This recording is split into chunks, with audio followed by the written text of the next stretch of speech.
मोहतरम डॉक्टर नियाज कलानी खे हमारे जोरदार तारीफ में गुजारिश कंदुसि भारत में पंहिंजे ख्यालनि जो इज़हार कनि।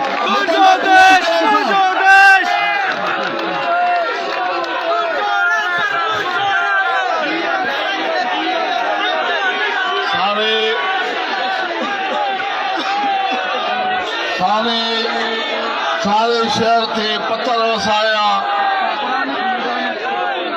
सारे शहर ते पत्थर वसाया, जैसा चकना चूर हुयो। सारे शहर ते पत्थर वसाया, जैसा चकना चूर हुयो। कोई भी हुन ते नारा मारिया, कोई भी हुन ते नारा मारिया। मुस्तको मंसूर हुयो, मुस्तको मंसूर हुयो। अॼोके जलसे जी सदारत कंदड़ जीए सिंध रबर कमेटी जा सरबराह मोहतरम असलम खेरपुरी साहब, महाराज कालू साहब, मोहतरम नवाज ज़ोहर, मोहतरम सूर्य सिंधी, असांजा तमाम सीनियर दोस्त ऐं साथी साईं सरफराज मेमण साहब, नवाज शाह बाजाई, मोहम्मद अली खुश ऐं ॿिया स्टेज ते वेठल दोस्तो भाइरो ऐं मुंहिंजूं मादी कहिड़ी लज रखंदड़ मुंहिंजी भेनरूं ऐं सिंजा वारसो, इंदाज में वेठल सिंजा वारसो, जीए सिंधु देश, जीए साईं जीएम साहिब, जीए शहीद सिंधु देश बशीर खान कुरैशी। भाइरो साईं जीएम साहिब सिंध जी तारीख़ में उहो अकेलो वॾो शख़्स हो। हूअं त सिंध जा सभु हीरा, हूअं त सिंध ते सिर ॾींदड़ सभु भॻवान असांजी अखियुनि जो नूर आहिनि, पर आउं सम्झां थो पियो त उन सभिनी सिंध जे हीरनि ऐं अॻवाननि का हिकिड़ी खूबी या ॿ खूबियूं या टे खूबियूं, पर साईं जीएम साहिब सिंध जे सॼे समाज ते, साईं जीएम साहिब जे फिक्र सिंध जे सॼे समाज ते अदब खां वठी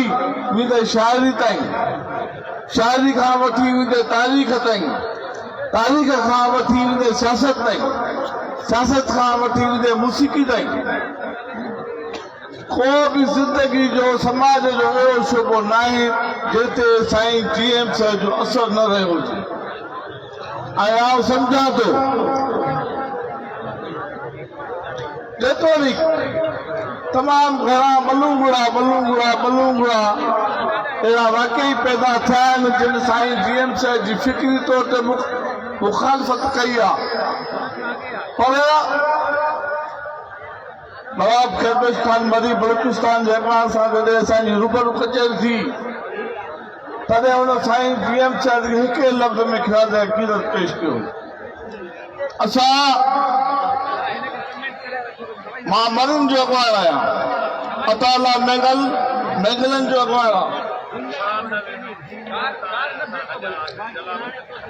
व्यासा ॿुधाए थो पंहिंजी तो कहिड़े तौर में लियासीं। बहरहाल असां जीअं सिर्फ़ कोई मातम नई ठही, अब्दुल वाहिद आसिफ साहब ऐं आसिफ बलादी खे पंजाब खां कॉन्फ्रेंस होॾे मोकिलियो वियो ऐं जीअं सिर्फ़ कोई मां गुलमंद खान जखरानी आऊं रियाज़ साहब ऐं शहीद साहिब कुर्बान कंदो वियासीं। असां कोटिया वियासीं जिते बालाज खान बि गॾु हुयो। बहरहाल सोचे नवाब खैरपेश खान इहे अखर चया साईं जीएम साहिब जे ख़िराज अक़ीदत पेश कंदे। मरीन जो सरदार आहियां, अताला मैंगलनि जो सरदार आहे, अकबर खान भुक्तिन जो सरदार आहे। तव्हां वटि साईं जीएम साहिब क़ौम तकलीफ़ कई आहे, तव्हांजो रहबर क़ौम जो सरदार आहे। साईं जीएम साहिब ते सॼी तारीख़ में साईं जीएम साहिब 52 किताब लिखिया आहिनि, उन खां मथे कुझु छपिया आहिनि, कुझु लॻल आहिनि। हिकिड़ो किताब फ़क़ति हिकिड़ो किताब लिखत में साईं जीएम साहिब जे ख़िलाफ़ आयो ताज जो साहिब वधीक ख़बर हूंदी सिंधु सवाल ॿियो को बि अॼु ॾींहं ताईं जंहिंखे रदी में रदी किताब चइजे त हुन में को वधा न थींदो सॼी तारीख़ में रदी किताब जेकॾहिं हिन किताब खे चइजे हिन सरहदनि जे वॾे लिखियो सामान्य वारा सरहदी जेके सरहदी उन किताब लिखियो जेके शेखुल मशाक जे नाले सां असांजे मोहम्मद उस्मान देपलाई साहब जवाबु ॾिनो तमामु आलीशान जवाबु ॾिनो ऐं ॿिया जेके बि माना कंहिं में बि एतिरी तारीख़ी तौर ते हिमत न रही आहे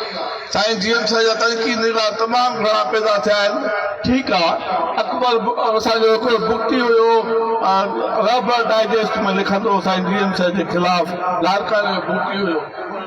कुर्बान बुकटी रबर डाइजेस्ट हूंदी कंहिं दौर में निकिरंदी असां ई पढ़ीसीं उहा उनजे साईं जीएम साहिब जे तनक़ीद लिखियईं साईं जीएम साहिब खे पंहिंजी किताबनि जो सॼो सेट ॾियारे मोकिलियो अञा पढ़ी अञा मूं ते तनक़ीद कर सियासतदाननि में मोहम्मद अली जिन्ना जे लाइ ख़ुदि ॿियनि खे त छॾियो ख़ुदि साईं जीएम साहिब असेंबली में वेठे जॾहिं ॿुधो त मोहम्मद अली जिन्ना के हमले में मारिजी वियो आहे त साईं जीएम साहिब रोई वेठो माना एॾो वॾो पॉपुलर शख़्स और जॾहिं साईं जीएम साहिब सिध जी ॻाल्हि रखी तॾहिं मोहम्मद अली जिन्ना खेसि चयो त मिस्टर सैयद लॻे ईअं थो त हाणे तुंहिंजा ऐं असांजा रस्ता जुदा थी विया आहिनि हाणे पाण तक नथा हली सघूं इहो उहो दौर हो जॾहिं मोहम्मद अली जिन्ना ते अखियूं ॿूटे जेको आहे परसगीर जो ख़ासि तौर ते मुस्लमान परसगीर जो ख़ासि तौर ते मुस्लमान ऐं सभु सियासतदान अखियूं ॿूटे जेको चवंदा त हीअ सभु कुझु आहे असांजो उन वक़्तु साईं जीएम साहिब चयो त मूंखे हिन ॻाल्हि जी ग़लती कान्हे हिकिड़े लम्हे लाइ बि अफ़सोस कोन्हे आउं तोसां गॾु नथो हली सघां पर आउं कंहिं बि सूरत में सिंध जो सुवाल तां पहुचे अचण लाइ तयारु न आहियां साईं जीएम साहिब मोहम्मद अली जिन्ना जहिड़े शख़्स खे छॾे ॾिनो हुन खां पंहिंजो रस्तो पाकिस्तान थियण खां अॻु में मोहम्मद अली जिन्ना सां साईं जीएम साहिब इहा ॻाल्हि ॿोल शिमला में थी लिखत आहे पढ़ो जेको आहे त साईं जीएम साहिब पाकिस्तान थियण खां अॻु में मोहम्मद अली जिन्ना जहिड़े शख़्स खे मुकमिल तौर ते जेको आहे त रद्द करे छॾियो हिन खां जुदा थी वियो चई सिंधु मुंहिंजे लाइ सभ खां वधीक अहम आहे ऐं ॿियो फिक्री तौर ते टे क़ुवतूं सिंध में रहियूं हिकिड़ा मज़हबी जंहिंजो सरबराह कीअं खणी चवंदो मौलाना मौदूदी हुयो उन बि साईं जीएम साहिब ते फिक्री लिहाज़ सां साईं जीएम साहिब पाकिस्तान खां अॻु में किताब लिखणु शुरू कया ऐं पंहिंजे आख़िरी पसार ताईं साईं जीएम साहिब किताब लिखंदो रहियो पर बहस हिकिड़े किताब जे ऐं दावा सां थो चवां त अॼु ॾींहं ताईं साईं जीएम साहिब जे कंहिं हिकिड़े फिक्री किताब जो हवालो ॾेई करे उन जे ख़िलाफ़ कंहिंखे बि लिखण जी हिमत न थी सघे कंहिं में बि एतिरी कलमी सख़ आहे ई कोन जो दलीलनि सां साईं जीएम साहिब जे कंहिं बि किताब खे रद्द करे भली दया जो दिल दास्तान मोहबत हुजे खां वठी वेंदे सिंधु जे छोड़ल चालाए ताईं कंहिं में बि एतिरी फिक्री हिमत कोन्हे ही कम्युनिस्ट मूं कल्ह जेको आहे पढ़ियो फेसबुक ते ॾिठो अयूब थो चए अयूब शेख थो चए त साईं जीएम साहिब तालिबाननि खे पैदा कयो उहो कीअं जेको आहे त फादर ऑफ नेशन थी सघे थो खेसि ख़बर घुरिजे त साईं जीएम साहिब जॾहिं तालिबाननि जो वजूद ई कोन हुयो तॾहिं 1951 में जनीवा में हितां वफ़द निमाज़ी कंदे ख़बरदार कयो अमेरिका ऐं बर्तानिया खे त मां तव्हांखे ख़बरदार थो कयां तव्हां मज़हबी जमातुनि खे जेको तव्हां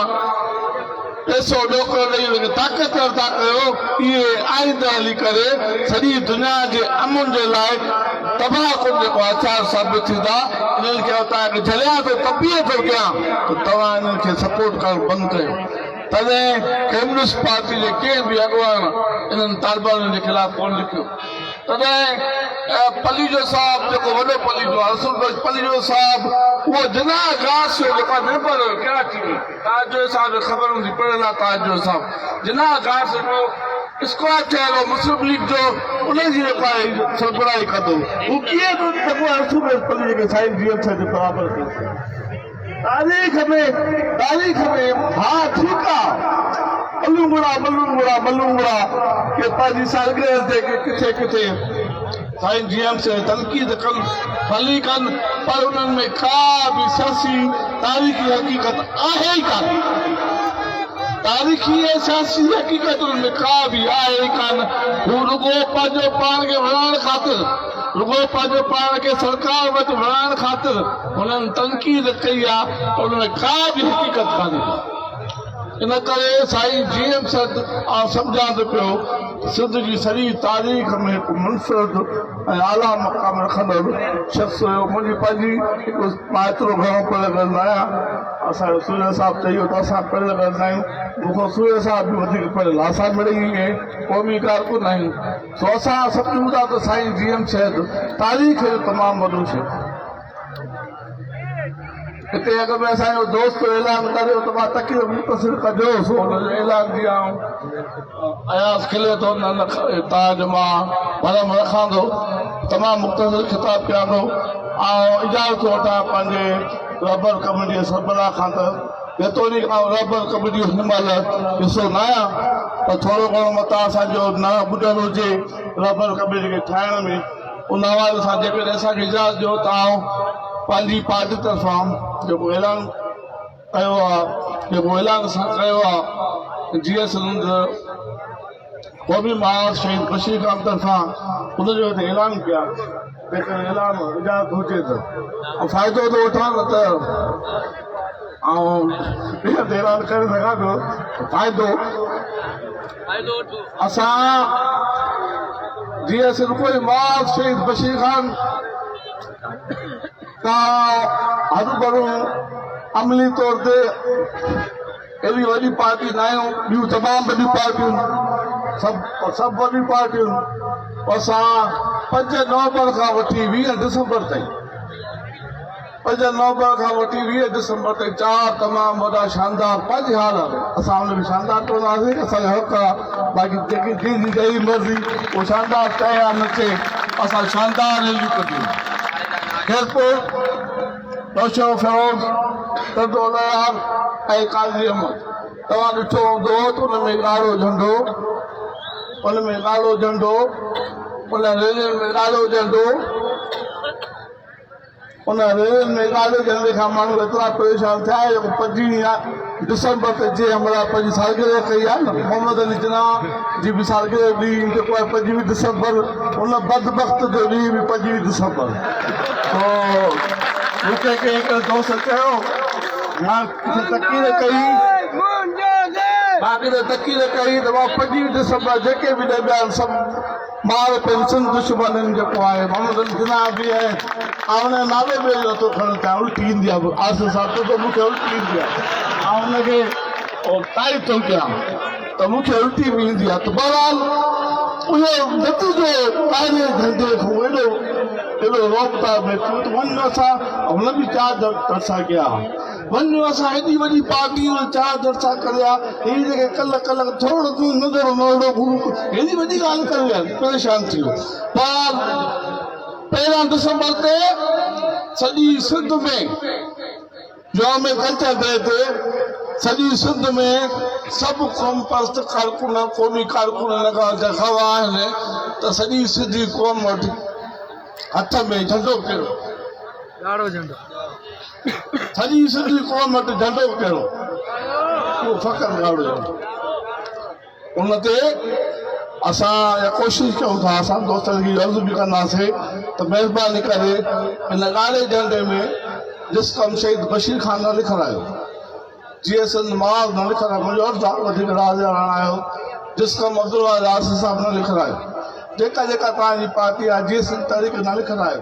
जीएस कोई पार्टी जवाज़ खान दौर खे बि अर्ज़ु आहे उहो बि न लिखायो ॻाढ़ो झंडो असांखे को बि ईंदो आहे उनखे को बि झंडो रहण जो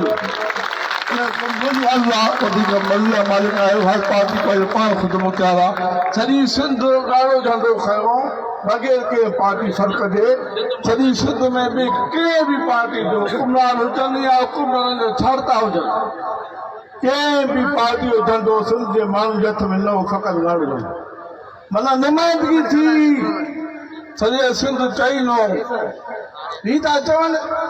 साईं जीएम साहिब कयो छा आहे ही था चवनि साईं जीएम साहिब सिंधी माण्हू खे ॾिनो छा आहे सिंधी माण्हुनि में जेकॾहिं इज़त ज़मीर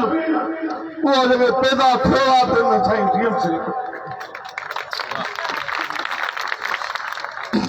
ऐं सिंधी क़ौम ठीकु आहे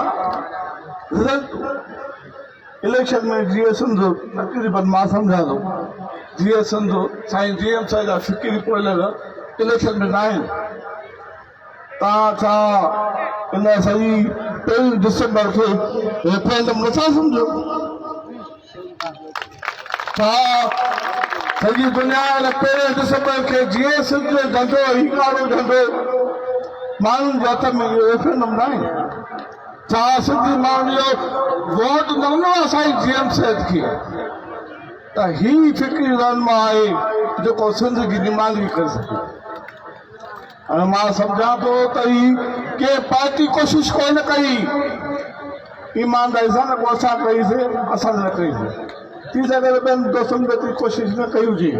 कंहिं न चयो त तव्हां 5 डिसेंबर ते ॻाढ़ो झंडो खणो कंहिं न चयो सिंधी क़ौम पाण ऐलान कयो त सिंध क़ौमी नुमाइंदगी ही ॻाढ़ो झंडो ऐं ॻाढ़ो झंडो जेके चवनि था भई ॻाढ़ो झंडो कुआरी वारो साईं जीएम साहिब जो न आहे ईअं आहे ई कोन तव्हां भली मुक़दस सिंध जेको आहे हुन में विच में हणी छॾियो पर मुक़दस सिंध हुअण जे बावजूदि बि साईं जीएम साहिब वटि जेको झंडो हुयो साईं जीएम साहिब जी हयाती में जेको झंडो हुयो उहो ही ॻाढ़ो झंडो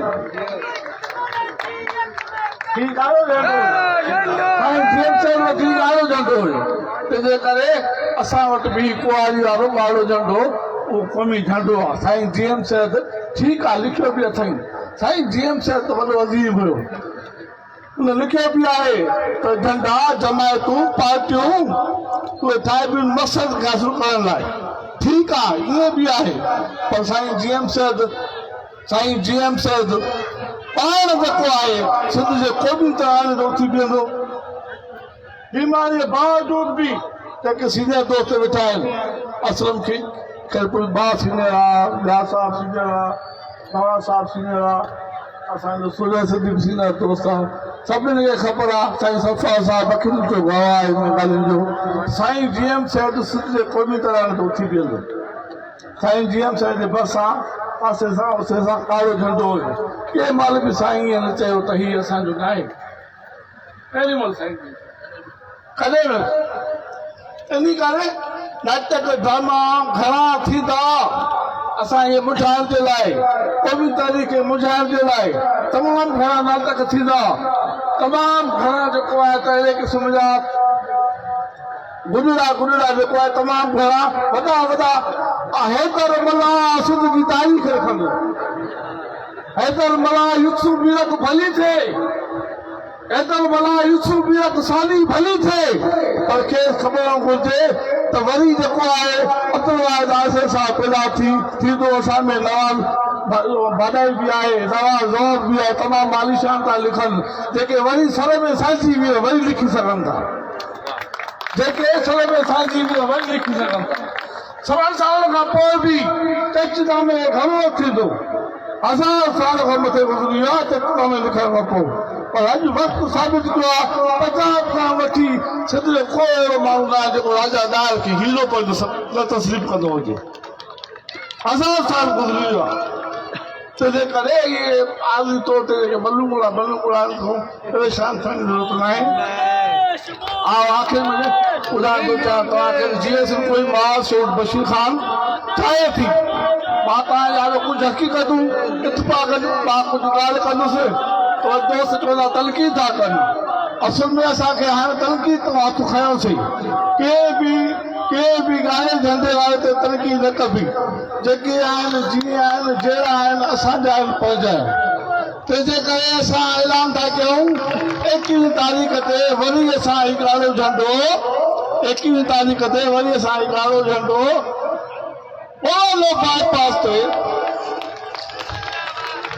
बाईपास ते खणी वेंदासीं ऐं पंजाब खे इहे ॿुधाईंदासीं पंजाब खे इहे ॿुधाईंदासीं त पंजाब मत सां जुड़ो पंजाब मत सां जुड़ो ठीकु आहे ॿिया दोस्त कहिड़ा बि नाला हणनि पर असां उन्हनि खे ॿुधायूं त तव्हांखे तुंहिंजो देश मुंहिंजो देश छो नथो वणे तव्हां असांखे ॿुधायो त सही तव्हांखे तुंहिंजो देश मुंहिंजो देश छो नथो वणे तव्हांखे तुंहिंजो रबर मुंहिंजो रबर छो नथो वणे तव्हांखे आख़िर सतो नशी पको नशी तव्हांखे छो नथो वणे तव्हांखे आख़िर अदवाज आसिफ साहिब छो नथो वणे तंहिंजे करे पाण नारा इहे हणंदासीं मां जो अर्ज़ु आहे जेकॾहिं मूंखे इजाज़त ॾियनि त नारा हणो तुंहिंजो देश मुंहिंजो देश सभिनी खे ॿुधायूं सभु चयूं था इहो तुंहिंजो रबर मुंहिंजो रबर